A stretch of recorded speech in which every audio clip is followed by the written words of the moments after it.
नाव सांगतो तुम्हाला. याला काय म्हणायचं, फ्लेअरिंग टूल. हे जे दोन आहे हे स्वेजिंग टूल आहे. हे पाईप कटर आहे. हा कॉपरचा पाईप आहे 1/4 साईजचा. आणि हा कॉपर वेल्डिंगचा रॉड आहे. त्याच्यानंतर हे जे आहे हे ब्युटेन गॅस आहे, म्हणजे आपला LPG गॅस आहे ना तो, म्हणजे ब्युटेन गॅस देखील आहे. आपण सोनारच्या दुकानात गेल्यानंतर तो एवढं छोटंसं काढतो, डाग मारून देतो, तसंच आहे. फक्त थोडंसं तो काय करतो, याच्यातून तेच छोटासा टीम बनवतो. तर हा मोठा टीम आहे.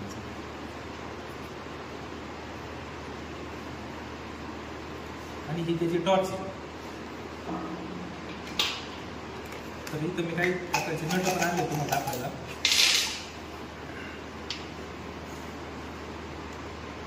आता हे जे नट आहे याला छिद्र आहे बघा, त्या फ्लेअर नट म्हणतात याला. कसा लावायचा काय लावायचं मी दाखवणार तुम्हाला. त्याच्यानंतर ही एंड कॅप आहे. ही फ्लेअर नटला म्हणजे फ्लेअरिंग करून ही एंड कॅप लावतात त्याला.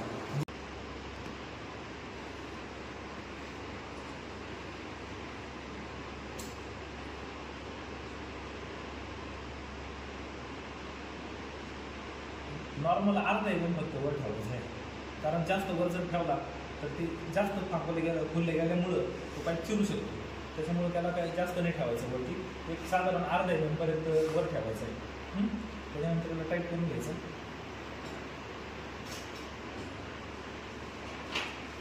आणि याला योक म्हणतात.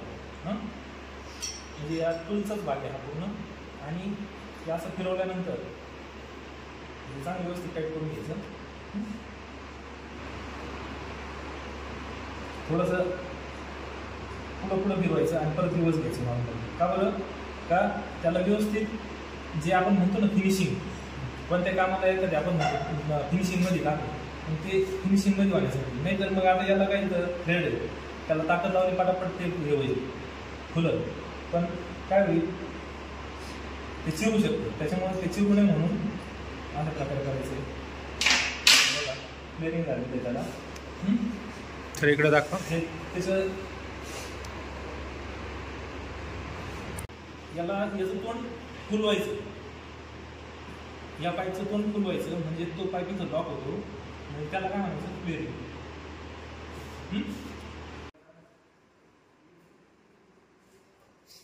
अशा प्रकारे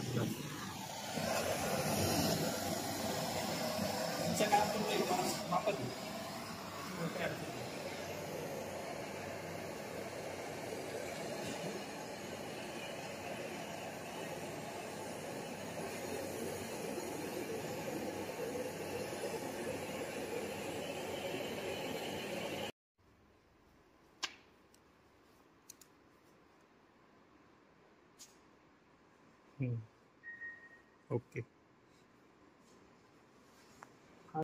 हा फ्लेअरिंग ओरिजिनल डायमीटर आणि हा वाढवलेला डायमीटर फ्लेअर झालेला. हा त्याच्यानंतर या ठिकाणी स्वेजिंग आणि ब्रेजिंग केलेली.